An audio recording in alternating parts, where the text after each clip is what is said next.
everyone. Welcome back to the third episode of Hear It Loud with me, Dr. Shweta. In today's episode, we have dynamic, courageous, bold, and beautiful woman, Sheetal Mahajan, a skydiver, Padma Shri awardee, keynote speaker, FAI medalist. She has skydived over the North and South Pole and covered 7 continents. She is indeed inspiring youth to have an adventurous life. So let's welcome Sheetal. So hi Sheetal, welcome to hear it loud episode and we are very happy. हम बहुत खुश हैं कि मैं specially because तुम्हारा पूरा career देख के और सारे अचीवमेंट्स देख के और स्पेशली करेज देख के मैं बहुत बहुत ज्यादा इंस्पायर्ड हूँ. सो शीतल, सबसे पहले ये बताओ, इतना करेज आप लाते कहाँ से हो? मेरे क्रिटिक्स से आई कैन से दैट, क्योंकि बहुत सारे लोग जब बोलते हैं कि ये महिलाओं का क्षेत्र नहीं है, महिलाएं नहीं कर सकती, वो एक इंस्पिरेशन देता है कि अरे अच्छा ये नहीं कर सकते, कि चलो करके दिखाते हैं करके. सो 7 कॉन्टिनेंट्स यू हैव कवर्ड, ठीक है. फिर जैसा अभी हम बात कर रहे थे कि साड़ी में स्काई डाइविंग करना, राइट. सो मैं इस करेज की बात कर रही हूँ और इस इंस्पिरेशन की बात कर रही हूँ. कहाँ से, मतलब कैसे, क्या थॉट प्रोसेस क्या चलता है पीछे दिमाग में? साड़ी का तो एक्चुअली मैंने 7 कॉन्टिनेंट्स कंप्लीट करे 2018 में, जनवरी में. और मैं बहुत खुश थी मेरे अचीवमेंट्स सब देख के, पर रियली लिटरली बोर हो रहा था. एंड मैं मेरे पापा को कहा कि पापा बहुत बोर हो रहा है यार, क्या करा जाए. तो मेरे मम्मी साड़ी की घड़ी करते हैं ना, शाम को कपड़े धुले होते हैं वो हम उनको फोल्ड करते हैं, तो वो फोल्ड कर रही थी और पापा ने बोला कि साड़ी पहन के कूद जा, उसमें क्या है. मैंने बोला यार आपने अच्छी आइडिया दे दी. मैं सच में मैंने उस दिन साड़ी पहनी, बट नॉर्मल जो साड़ी पहनते ना वो पहन के पॉसिबल नहीं था. तो हम काष्टा साड़ी कहते हैं महाराष्ट्र में, नववारी साड़ी. तो वो नववारी साड़ी पहन के मैंने ट्राई किया और उसमें तो पैराशूट प्रॉपरली पहना गया, सब कुछ हो गया. मैंने बोला चलो why not, and this will be really good inspiration for Indian women. Means भारतीय महिलाएं क्या कर सकती है, तो साड़ी पहन के कूद भी सकती है एरोप्लेन से. वो मुझे खुद को अच्छा लगा, मुझे खुद को दिल को इतना अच्छा फील हुआ. और मैं अगर साड़ी पहन के अगर हम हमारे भारतीय महिलाओं को इंस्पायर कर पाऊँ तो उससे और बड़ी क्या बात हो सकती है. तो मैंने फिर वो जंप करी थाईलैंड में जाके, और मतलब वो मेरा बेस्ट थाईलैंड में जाके आपने, मतलब देश से बाहर जाके साड़ी पहन के जंप किया. Yes, yes, Very inspiring, seriously. So, Sheetal, how this journey of being a skydiver, कहाँ से आपको ये thought process आया कि let me do this? मेरी जर्नी 2003 मैं 3 भी नहीं 2002 में स्टार्ट हुई. जब मेरी एक दोस्त थे 12th स्टैंडर्ड में, ज्योति सुमरिया, उनके ब्रदर थे जो नेशनल डिफेंस एकेडमी में कैडेट्स को स्काईडाइविंग का ट्रेनिंग देते थे.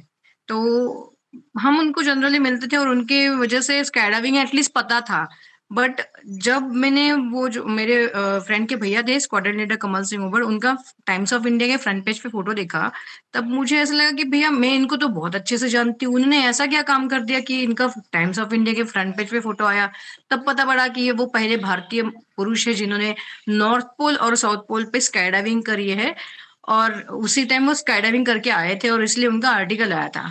तो मुझे बहुत इंस्पायर्ड फील हुआ. मैंने उनको जाके बोला भैया आपने बताया नहीं, आपने जंप किया करके, आप इतने बड़े हीरो हो, यू आर माई इंस्पिरेशन, आप मुझे भी आपके जैसे जंप करने हैं.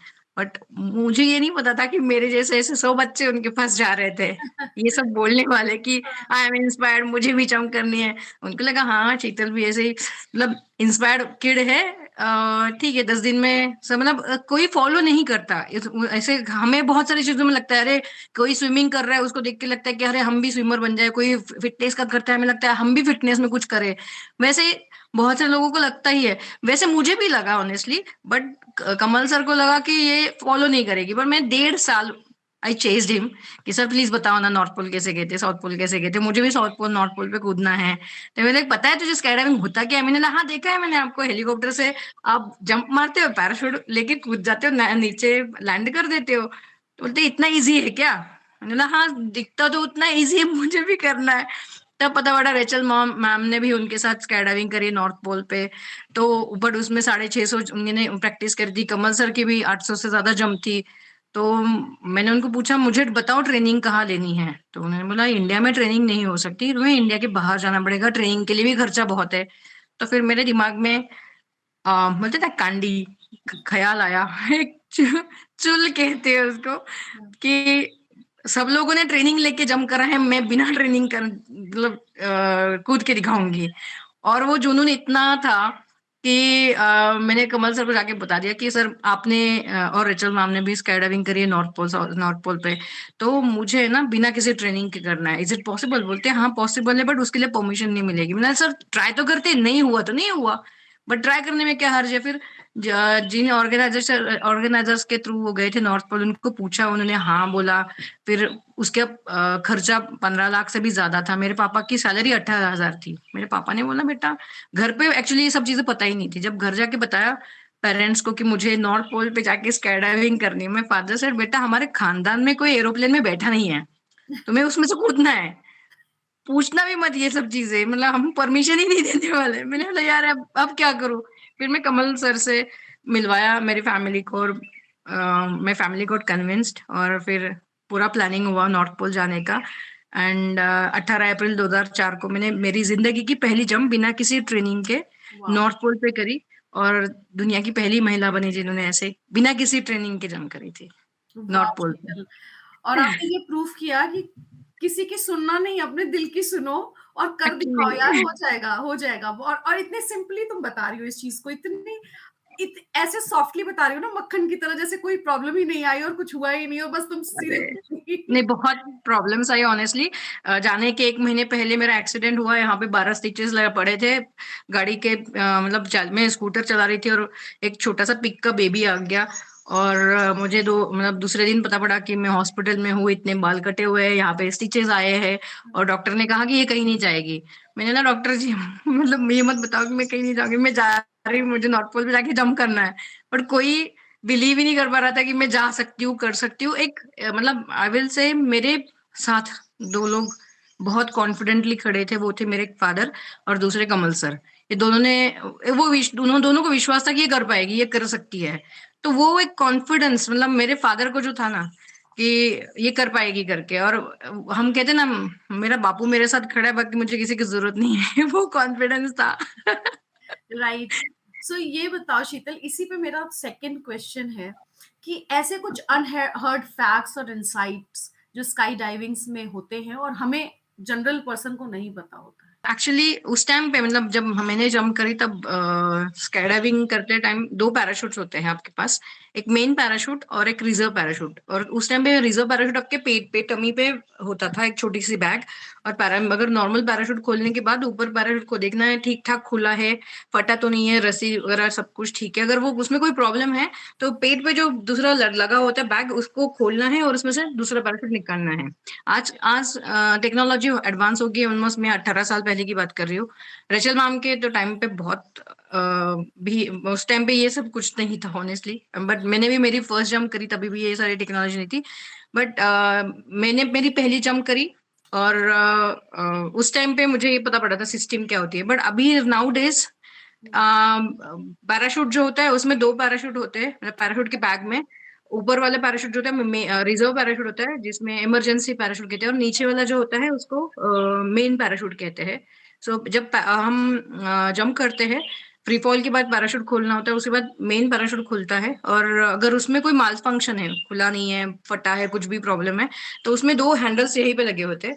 तो उसको कट अवे करना है जो फटा हुआ है या खराब वाला है, और दूसरा रिजर्व होता है, वो खोल दो तो रिजर्व पैराशूट खुल जाता है। अगर आप खोलना भूल गए तो आजकल एक ऑटोमेटिक ओपनिंग डिवाइस भी आता है, तो अगर आप भूल भी गए तो वो अपने का पैराशूट खोल देगा।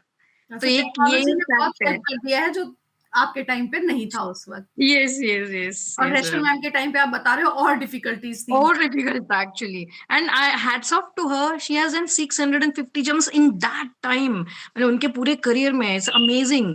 मतलब आज के आई विल स्टिल से कि अभी भी सारा 600 जंप करना इज रियली डिफिकल्ट। उन्होंने उनके लाइफ में फैमिली सब कुछ हर्डल्स, आप उनकी जब बुक पढ़ोगे उसमें भी है बहुत सारी उनके प्रॉब्लम्स के बारे में, बट ये सब करके she continue her career. It's amazing. मतलब मैं वही कहती हूँ, she is also my inspiration. So, to people who do not know Rachel, ma'am, so Rachel is the first female diver in of India, और आप उनको सुन सकते हो हमारे सेकंड प्लेलिस्ट में, which is She the First. So Sheetal, when you go on the top, right? जब आप एकदम टॉप पे रहते हो, जंप करते हुए, what is that imagination? Because मुझे देख के अच्छा लगता है, बहुत अच्छा लगता है, मेरा मन भी करता है करने को. So what is that imagination? वो फीलिंग जो आती है, वो क्या होता है? पहले तो आपको एरोप्लेन में बैठना है।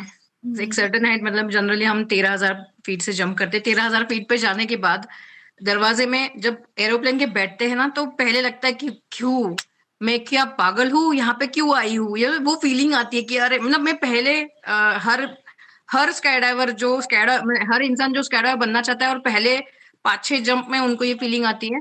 मुझे वो फीलिंग नहीं आई थी क्योंकि मुझे ये करना था। मुझ में वो, मतलब जुनून था, क्या बोलते हैं, मुझे प्रूव करना था कि जुनून भी था कुछ। एक. हाँ, हाँ. बट जब नॉर्मल कोई भी जंप करने जाता है ना, पहले उनको ये फीलिंग आती ही है, किसकी सुनी मैंने, क्यों जंप करने आए हो, है ना। वो डर डर बहुत होता है। बट आपको जब आपका फियर ओवरकम करके आगे जाते हो ना, एक जंप मारते हो, वो छलांग लगाते हो, उसके बाद जो फ्री फॉल होता है ना, फ्री फॉल में जो फीलिंग आती है ना, इट्स लाइक बर्ड्स कैसे फ्लाई कर सकते हैं उनके पैरेलली आप फ्लाई करते हो।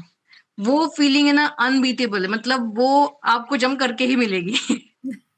हाँ, वो आप ऐसे बता भी नहीं सकते. That I can feel actually that I. नहीं, एक्चुअली उसमें मैं एज पर माय फीलिंग, जब आप एरोप्लेन से जंप करते हो और जब आपको नीचे मतलब, एक तो पहली चीज, बहुत सारे लोग सोचते हैं कि अरे मुझे पेड़ दिखेंगे, घर दिखेंगे, कुछ नहीं दिखता है।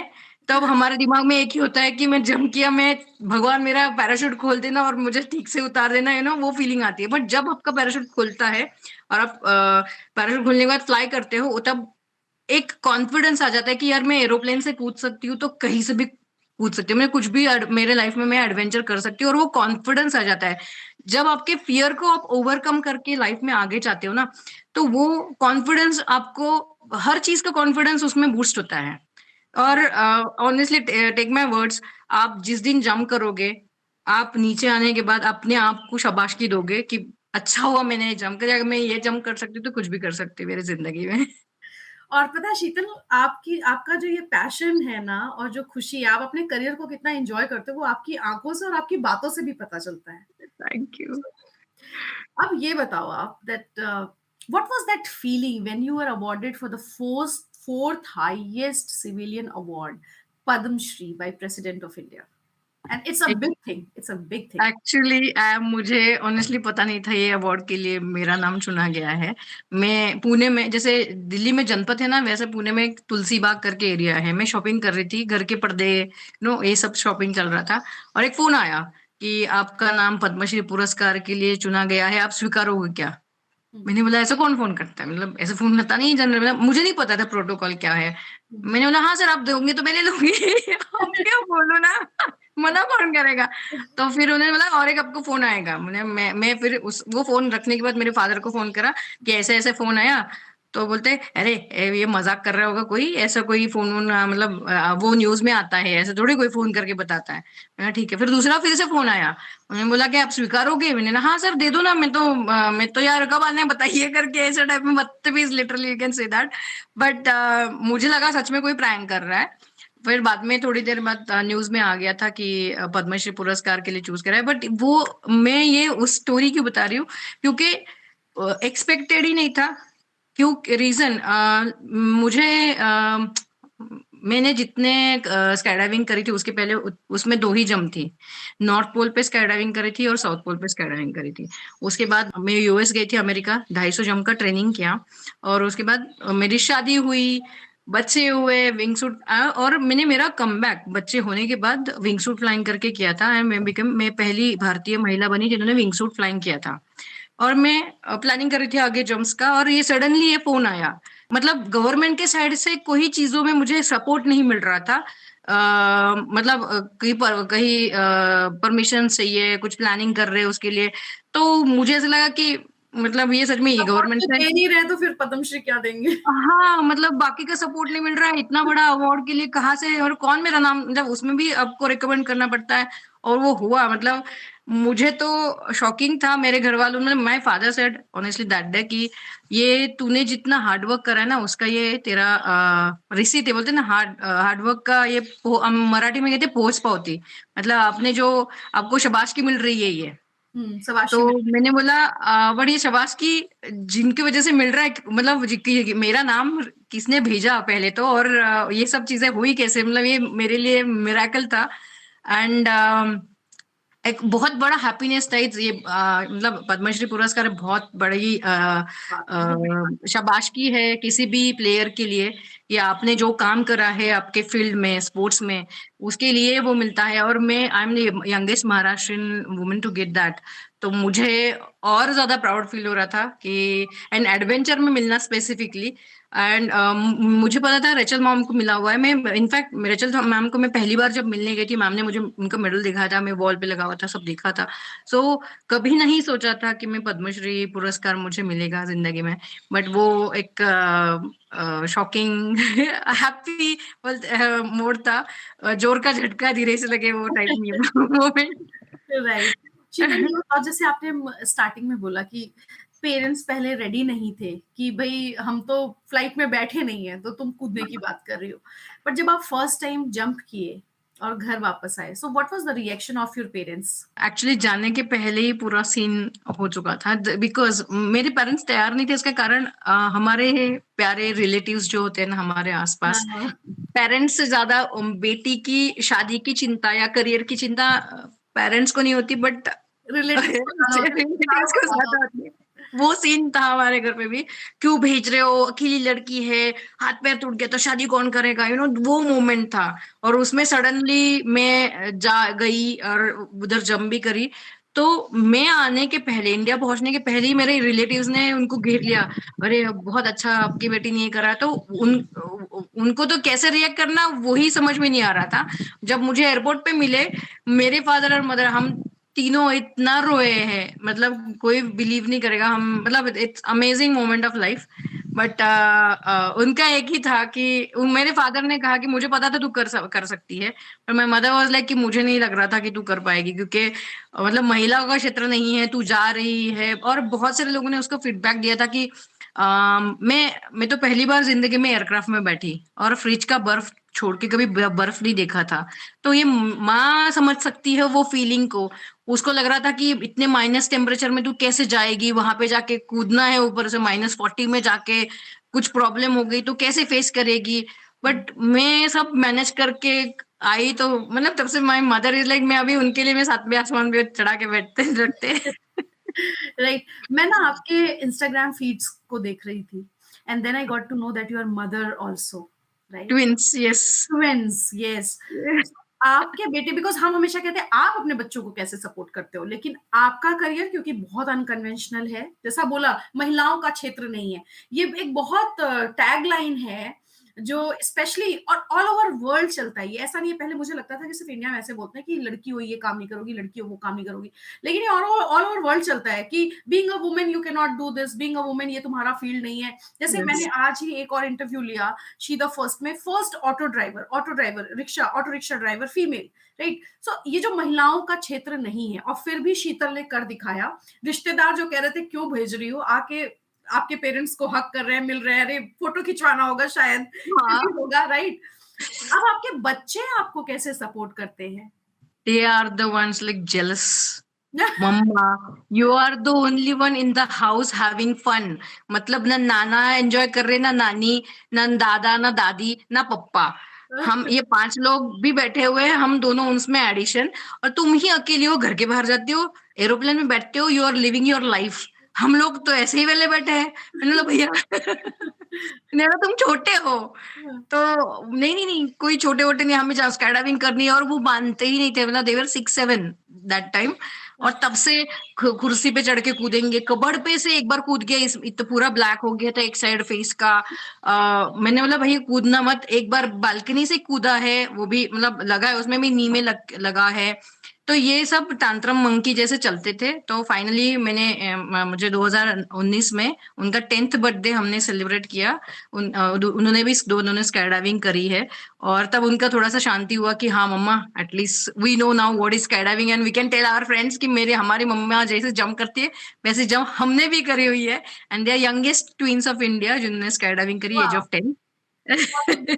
See this, if a woman is empowered in the family, right? और ये कहने की बात नहीं है, आप इसको प्रूव करते हो और आपके जैसे बहुत सारी फीमेल्स इसको प्रूव करते हैं कि अगर एक वुमेन एम्पावर्ड है फैमिली में ना, see how the generation moving ahead, they had a high dreams now and actually hats off to you Sheetal. अरे मेरी शादी हुई एक ही टर्म्स पे, कि मुझे मेरी शादी भी हवा में हुई है।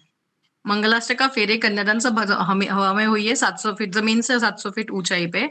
तो नॉर्थ पोल हो गया, साउथ पोल हो गया। फिर पेरेंट्स ने बोला कि बेटा अभी 2 जंप्स हो गए, तुझे जो प्लान किया था तूने नॉर्थ पोल करना साउथ पोल करके हो गया ना अभी, तो अभी शादी की जंप मार।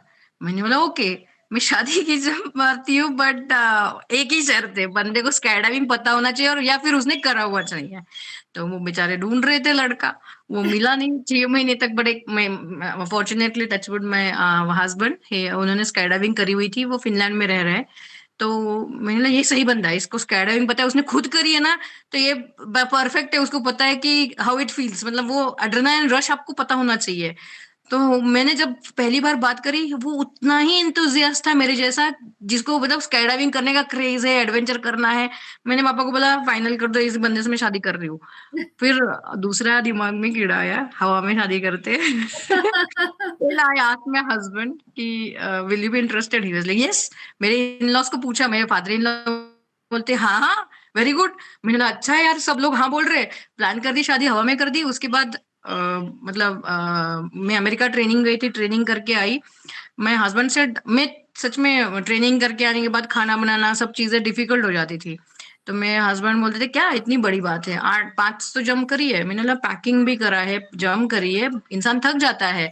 तो वो थोड़ा क्रिटिसिज्म बढ़ा ना, हस्बैंड वाइफ की नोकझोंक शुरू हो गई थी। उस वैसे जनरली लाइफ में दो अलग अलग करियर करने वाले जब साथ में रहते हैं ना, तो वो एक नोकझोंक होती है। एंड वो हमें समझ में आ रहा था। तो मुझे एक समझ में आया कि मेरे हस्बैंड को ये समझ में नहीं आ रहा है कि मैं जिस चीजों में से जा रही हूँ मेंटली एंड फिजिकली, तो let him understand, let him be my shoe. मतलब जब तक वो मेरे शू में आके रहेंगे नहीं, उनको समझ में नहीं आएगा कि मैं क्या कर रही हूँ। यस।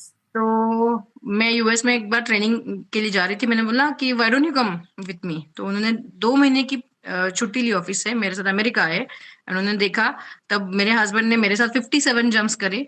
उसके बाद हम पहले इंडिया की कपल है, सिविलियन कपल जो स्काई डाइविंग करते हैं। एंड देन उनको बोला कि आज 5 जंप करे, अपने आप खाना बनाओ, आप कपड़े धो, आपको समझेगा। फिर he also understood my point what I wanted to say. तो फिर तब से कोई नोक-झोंक नहीं है।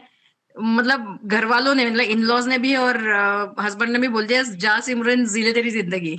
बहुत अच्छा तरीका ढूंढा कल आपने कि प्लीज बी माय शू कम, बहुत प्यार यस, से आपने कहा चलो चलते हैं, घुमा के लाती हूँ तुम्हें और फिर दिखाती हूँ। फैंटास्टिक। एग्जैक्टली। सो और सभी भी महिलाओं ने यही करना चाहिए कि आप जो कर रहे हो अगर वो सही है and you are making proud your country and your family also, then आपके घर वालों को ही पहले समझाओ कि आप जो कर रहे हो वो सही है। और उनको कैसे समझाओगे, आपको उनको आपके अपने साथ लेके जाओ। भले आपके ऑफिस में है, आप काम कर रहे हो, उनको देखने दो आप जो कर रहे हो कितना टफ काम है। जब तक वो नहीं समझते को, एंड एक बात मतलब सीधी बात है, किसी भी महिला के लिए अगर घर से सपोर्ट है ना, तो वो दुनिया की कोई भी लड़ाई लड़ सकती लड़ है। सकती है, बहुत सही बोला। एंड सपोर्ट स्पेसिफिकली होना। फैमिली में husband and in laws and बच्चे, सभी अगर आपके साथ ऐसे सेना बन के खड़े हैं, तो आप तो सोच लो, जो आप बोलोगे वो चीज हो जाती है। हो जाती है। और मैं यही सोच रही थी अभी कि कहते हैं कि डर के आगे जीत है, अब हमें कहना चाहिए डर के आगे शीतल है। Thank you so and much. Now my next question is, अगर डर के आगे शीतल है, so what's next in your bucket list? Bucket list में तो बहुत सारी चीजें हैं। आई कैन से वर्ल्ड में बहुत men are having a fun, I will say. Generally कहते हैं girls are having fun, but boys are having fun in lots of things, in sky diving specifically. मुझे स्काई डाइविंग फ्रॉम स्पेस करना है, और Everest पे भी sky diving करनी है, ताजमहल पे भी जंप करनी है। तो बहुत सारी जंप, मतलब ऐसे बहुत सारे प्रोजेक्ट लाइंड अप है।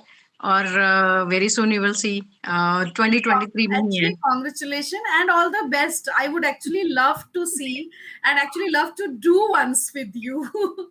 एक्चुअली हम ग्रुप लेके जाते हैं। In fact we can plan one project for Sheroes या शी रियल, जो अपने चैनल्स है उनके लिए, कि जिनको भी स्काई डाइविंग में इंटरेस्ट है उनका ग्रुप लेके जाके हम कर सकते हैं। इनफैक्ट एक motivational event we can do it. मेरे अभी एक ग्रुप है, उसमें 30 लेडीज के साथ हम स्पेन जा रहे हैं tomato festival. And sky diving करने के लिए। Wow. And anyone who is interested please join me, we can have a fun. Sure Sheetal. अब ये बताइए शीतल, मेरे जैसे लोगों को जिनको डर लगता है, राइट, मुझे ऊंचाई पसंद है बट कूदने से बहुत डर लगता है, so what you will suggest for people like me who are scared to do it? आप स्काई डाइविंग सेंटर पे आइए, एरोप्लेन में बैठिए, एरोप्लेन में बैठने का दरवाजे तक जाइए। अगर आपको लगा कि नहीं करना है मत करिए, वो आपको वहां पे चॉइस मिलता है। बट वहां पर जाने के बाद आपको 100% मैं बता रही हूँ, वो लीप ऑफ फेथ एक बार लेके देखना। मैं आपको भी कह रही हूँ, वेनेवर आप इंडिया के बाहर कभी जा रहे हो, एक लीप ऑफ फेथ ट्राई करना, हो जाएगा। आप सोच रहे हो ये सारा मेंटल गेम है। मतलब मैंने ये देखा है, मैं जब ग्रुप्स लेके जाती हूँ, 6 पैक ऐप जिनके पास है ना, वो भी जंप नहीं कर पाते। क्यों? क्योंकि ये यहाँ पे फिट नहीं होता। यहाँ फिट होना चाहिए, यहाँ के 6 पैक ऐप चाहिए मेंटल वाले, बॉडी वाले नहीं है तो भी कोई प्रॉब्लम नहीं है।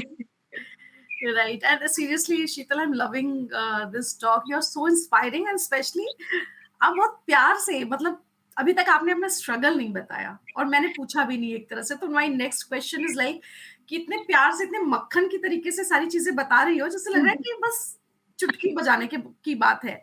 So what struggle, what challenges you faced while this journey? Actually मैं स्ट्रगल इसलिए नहीं बताते क्योंकि स्ट्रगल सुनने के बाद लेडीज को ऐसा लगता है कि अरे मुझे भी ऐसा प्रॉब्लम आया था, बट वो ये नहीं सोचती कि वो ओवरकम मैंने कैसे किया है। अब वो भी मैं पार्ट बताती हूँ। मोस्ट ऑफ द टाइम में सारी मेरी उसमें मेरा पहला हर्डल ये था, शादी हुई, शादी होने के बाद मेरे इन लॉज को लगा कि बेटा शादी हो गई, अब छोड़ दो करियर।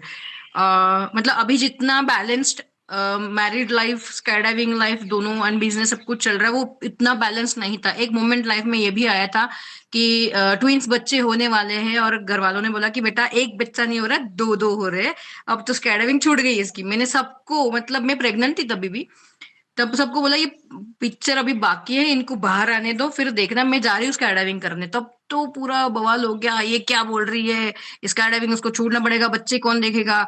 बच्चे 6 महीने के हुए मैं स्काई डाइविंग के लिए चली गई। और मेरे मेरे मदर और फादर के पास उनको रखा था तब। नहीं मतलब हम मायके में रहते जनरली उस टाइम पे।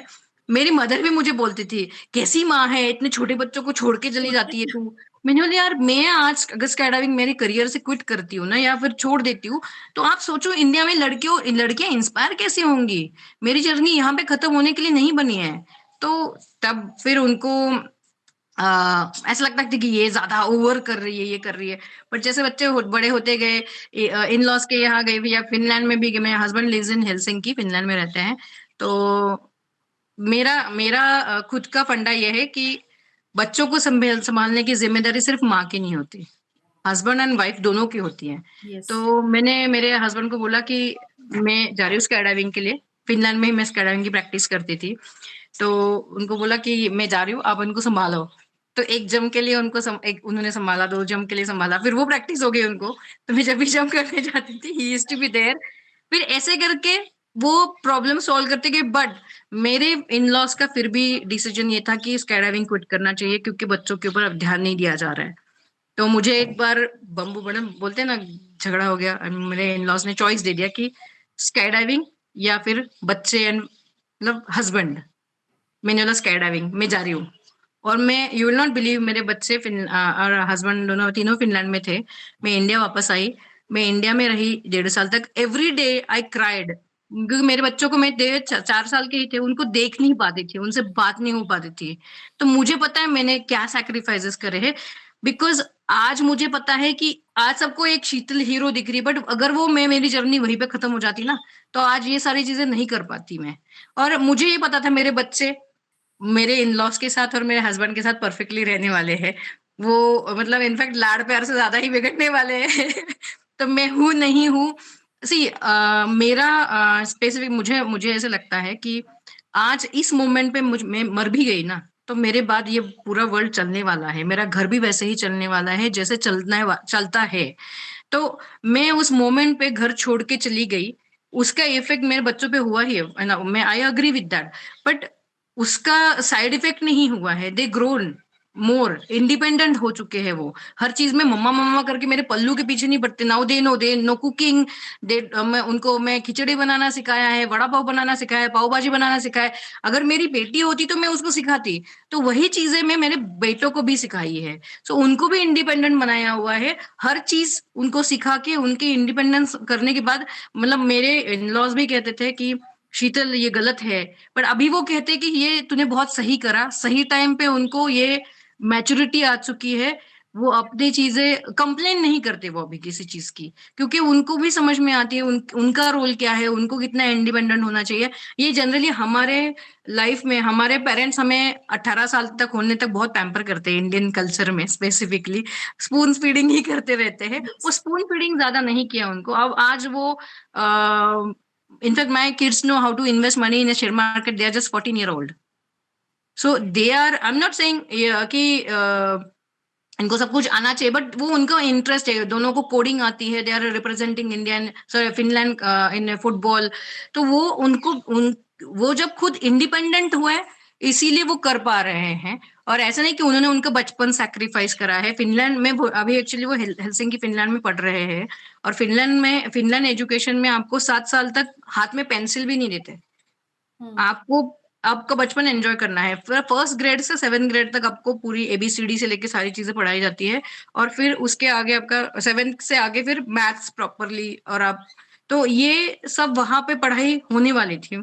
ये सब चीजें समझ में आ चुकी थी मुझे, और मुझे पता था कि मैं क्या सैक्रिफाइस कर रही हूँ। और मतलब प्लान्ड चीजें करी थी ये सारी। किया। और एक चीज बहुत तो अच्छा किया शीतल आपने कि बीइंग अ मदर बहुत सारा चीज बहुत बात ऐसे होता है कि जब माँ बनते हैं स्पेशली हम करियर को छोड़ देते हैं ये सोच हाँ के कि बच्चा देखना है, पर बच्चा भी तो आपको आगे दे। मैं हमेशा मानती हूँ कि बच्चा भी देख रहा है कि उसकी माँ हाँ क्या कर रही है, बिकॉज बच्चे का जो फर्स्ट परसेप्शन बनता है लाइफ को लेके वो अपनी माँ से बनता है। माँ कितनी स्ट्रांग है। और आपने बहुत एक अच्छा एग्जाम्पल सेट किया, क्योंकि आज आपके बच्चे आप पे प्राउड हैं, उनको पता है कि मुझे स्ट्रांग बनना है क्योंकि मेरी फैमिली इतनी स्ट्रांग है। और वो जेनेटिक भी है, लेकिन जब आप देखते हो ना कि मैं भी नहीं, माँ कभी गिव अप नहीं करती। मैं मदर अभी भी मुझे चिल्लाती है, कैसी माँ है तू, बच्चों से झाड़ू झाड़ू मतलब करवा रही है घर में। मैंने बोला वो नहीं करेंगे तो कौन करेगा, उनका खुद का भी तो घर है ना। हम हमारे लड़कों को स्पेसिफिकली घर में, लड़कियां ही, अगर मैं लड़की हूँ तो मेरे घर में मैं झाड़ू पोछा सब कुछ करती थी बचपन से, पर मेरा भाई नहीं करता था। और मुझे वो चीज बहुत खटकती थी। जब मैंने स्काई डाइविंग नॉर्थ पोल पे करने का प्लान किया था, तब मेरे घर में ही क्रिटिसिज्म शुरू हो गया था पहले कि तू लड़की है, तेरा क्षेत्र नहीं है, लड़कियों का क्षेत्र मतलब घर में ही है, रहना चाहिए। तुमने क्या करना है पढ़ाई करके, इतना करके तुम्हें घर ही तो देखना है, खाना ही तो बनाना है, घर ही तो चलाना है। वो एक फैक्टर मैं सुनती थी सबसे ज्यादा। मैंने बोला ये मेरे भाई को तुम नहीं बोल रहे हो, उसको नहीं खाना बनाना है, उसको ना घर संभालना है ना, वो उसको क्यों नहीं है, मुझे ही क्यों है फिर।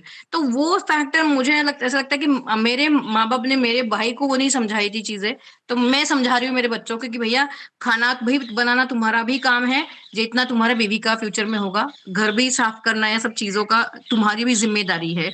अभी यू विल नॉट बिलीव, हम every day, each and every day morning में उठ के पहले बात करते हैं व्हाट्सएप पे, और शाम को भी। ये 7 साल से हमारा रूटीन है, जब से फिनलैंड में मेरे बच्चे शिफ्ट हुए हैं। मॉर्निंग में और रात को पढ़ाई मेरे साथ ही होती है दोनों की। मैं कहीं भी हूँ पूरे वर्ल्ड में, ये हमारा टाइमिंग फिक्स है। मतलब वहां का 2.5 घंटा घड़ी पीछे है। तो मेरे लिए वो सही पड़ता है। हमारे इंडिया के 9:30 बजते तब उनके 6:30 बज जाते हैं। तो शाम के 7 बजे से उनके 9:30 बजे तक मेरा एक शेड्यूल होता है, क्या किया क्या खाया। और एवरीडे वो जो लंच में खाना खा रहे हैं, डिनर में खाना खा रहे हैं, वो व्हाट्सएप पे फोटो आते हैं। एक दिन कम खाना खाया है तो फिर उनको बताना पड़ता है कि अच्छा ये बना के खाओ, कैसे बनाना है। ये regular everyday, if you check my WhatsApp you will find everything. And regularly multivitamin tablet खाई क्या, ये सब चीजें। मतलब ये सब मैं भले यहाँ पर हूँ, but my eyes are on them right now. That's how a mother is. That's how a mother is, and I'm very happy that we have examples like you who मतलब आप अपने बेटों को इंसान की तरह ही आप ये नहीं करो कि जेंडर जेंडर ये होना चाहिए, which जेंडर is बायस नहीं, बिल्कुल नहीं। yes, which is very good, क्योंकि आपने अरे सैटरडे संडे वो अपने कपड़े धोते हैं, हाथ से धोते हैं, सॉक्स सब अलग करने हैं, सॉर्टिंग आउट करने कपड़ों की, अंडरगारमेंट्स अलग, सॉक्स अलग, बाहर के अलग, मतलब मतलब ये सब करके 6 अलग-अलग मशीन्स लगानी है 6 घंटे में और उनको सुखाने भी डालना है, फिर संडे इवनिंग उसको वार्डरोब में लगाना है, ये रूटीन है। अगर एक दिन भी मिस हो गया तो स्क्रीन टाइम नहीं मिलता या फिर फ्रेंड्स के घर में पार्टी करने नहीं जा सकते, ये रूल है। Which नहीं, is रूल है। and that is how you are building them like a gentleman. या right and which is very I am very happy Sheetal and I think जितनी भी माँ ये सुन रही हैं you should not pamper your child you should actually make him ready for the life because अरे बहुत सारी माओ का मैंने सुना है, मेरे बच्चे सुनते नहीं है। सुनेंगे कब पता है? आप उनको स्क्रीन टाइम बंद कर दो कि ये काम नहीं करना, स्क्रीन टाइम नहीं मिलेगा। और ये अभी मॉडर्न मम्मास का मतलब ये फंडा है, क्योंकि हमारे जमाने में एक पड़ जाती थी ना कान के नीचे, हाँ हम सुधर जाते थे। हम अभी के बच्चों को पढ़ने के बाद कुछ नहीं, वो तो बोलते हाँ तुमने मेरे पर गुस्सा दिखाया मैं भी दिखाऊंगा, ऐसा टाइप में हो जाता है। बट वो अभी के बच्चों को नहीं, उनको स्क्रीन टाइम ऑफ कर दो, दोस्त के घर जाने के लिए मना कर दो, फिर ठीक है, दूसरे दिन सुधर जाते हैं। Sheetal, time come here. Otherwise, I'm Yes. loving this conversation. So my last question now. One mantra, जो आप सबकी लाइफ का एक मंत्रा होता है. One mantra which you actually want to give to the females, किसी भी एज ग्रुप की, who are watching you. Live your life on your own terms and condition, क्योंकि आपको जो करना है उसके लिए सारी कायनात आपको हेल्प करने के लिए तैयार हो जाएगी। जब आपको पता है आपका गोल, आपको पता ही नहीं होगा आपका गोल क्या है तो आपको कौन हेल्प कर पाएगा। तो मेरा फोकस, मुझे पता है मुझे क्या करना है मेरी जिंदगी में। इनफैक्ट प्लान ए और प्लान बी भी है मेरे पास। अगर मुझे स्काईडाइविंग करियर से मेरा लगा कि नहीं मुझे कुछ नहीं करना है, I can go back and stay with my kids and मतलब मेरी वहां पे मैं मैरिड लाइफ, बच्चों के साथ की लाइफ अच्छे से गुजार सकती हूँ। बट मुझे मेरे करियर में स्काईडाइविंग में क्या करना है वो गोल मुझे पता है। सो दोनों प्लान ए और प्लान बी फिलहाल तो मैं दोनों बैलेंसली कर रही हूँ। और उसके लिए मेरी पूरी कायनात, मतलब मेरी फैमिली, मेरे फ्रेंड्स, मेरे सारे, मतलब everyone is helping me out, because मेरा फोकस, मुझे पता है मेरा गोल क्या है। सो एवरीवन जिनके लाइफ में उनको किसी को इंजीनियर बनना है, डॉक्टर बनना है, कोई डॉक्टर है, कोई अपने प्रोफेशन में बेस्ट है, तो आप आपका गोल डिसाइड करो कि मेरा विजन ये है और मुझे इस विजन पे काम करना है। पर उसमें बैलेंस आपको लाइफ, मतलब मैरिड लाइफ, आपके बच्चों को भी देखना है और इन लॉ सबको देख के आप कैसे उसको बैलेंस कर सकते हैं, उसका पहले यहाँ पे प्लानिंग करिए और फिर एग्जीक्यूशन हो जाता है। एग्जीक्यूशन के लिए सब आपके साथ खड़े हो जाएंगे जब आप सबको रियलाइज करवाओगे कि जब ये आप सही कर डिटर्मिन रहे हो। रहोगे तो हो जाएगा. हाँ, हो जाता है, हो जाता है। They will fall for your मतलब आपके सारे प्लान्स के लिए they will stand by you. Very तो nice, Sheetal, very nice. तो So thank यही you. मेरा मंत्र यही है कि आप पहले डिसाइड करो आपको आपके लाइफ में करना क्या है एंड उसके ऊपर चलना शुरू कर दो। पूरी कायनात आपके वो ड्रीम्स को कंप्लीट करने के लिए, बट बी कंसिस्टेंट। छोड़ नहीं देना है कि अरे आज झगड़ा हो गया हस्बैंड से, मैं क्यों कर रही थी, छोड़ दिया मैंने, नहीं, नहीं छोड़ना है वो। एंड हर चीज में झगड़े होते हैं, मेरे भी घर में, मतलब आपने हर्डल्स पूछे ना, मेरे भी घर में अभी भी झगड़े होते हैं, बट उसका एंड रिजल्ट हमें क्या चाहिए? झगड़ा करके सब चीजें बंद करनी है, खत्म करनी है, या हम किस चीज के लिए हम स्टार्ट करा है। जैसे मुझे अगर लाइफ में एक गोल है मेरा, इस वजह से मैंने ये सारी चीजें स्टार्ट करी है, तो वो रीजन याद रखना है कि हमने स्टार्ट क्यों किया था। और उसमें ये हर्डल्स आएंगे, झगड़े होंगे, सब कुछ होगा, बट आपका vision, consistently keep working on your vision and nobody will stop you. अगर आप, जब तक आप खुद को नहीं स्टॉप करते तब तक कोई नहीं स्टॉप करता है। और वो फुल स्टॉप तभी लगता है जब हम स्विच ऑफ हो जाते हैं इस वर्ल्ड से, तभी वो फुल स्टॉप लगता है। राइट शीतल, वेरी वेरी वेरी इंस्पायरिंग मैं बोलूंगी. और एग्जैक्टली सच बता रही हूँ, मुझे ये सेशन खत्म करने का मन नहीं है बट करना पड़ेगा. सो मैं और आपको जरूर जरूर मतलब 110% I am going to request you to come to our flagship event also. हम एक इवेंट करते हैं हम जिसमें आप जैसे इंस्पायरिंग वुमेन को बुलाते हैं. मैं सो परसों से दिल्ली में ही हूँ, मंडे से दिल्ली में ही हूँ। नहीं, अभी ये थोड़ा सा लेट है इवेंट इन द सेकेंड ठीक हाफ है। Of the year, but I will definitely love that you join us. और मैं चाहूंगी लोगों को कि आप सामने से देखें आपको, इतनी इंस्पायरिंग हो आप और इतनी पॉजिटिव सोल हो आप. So thank you so much, Sheetal, for joining us today and making this so live and happening. I was like imagining myself jumping and now I'll go and jump. And अगर हो सका तो आपका next tour serial की females के साथ join भी करूंगी मैं आपको. Done. So Yes. thank you so much, Sheetal, for being today here on Hear It Loud. And those who have liked it, please like our video. Do not forget to subscribe our channel. Thank you. Thank you so much.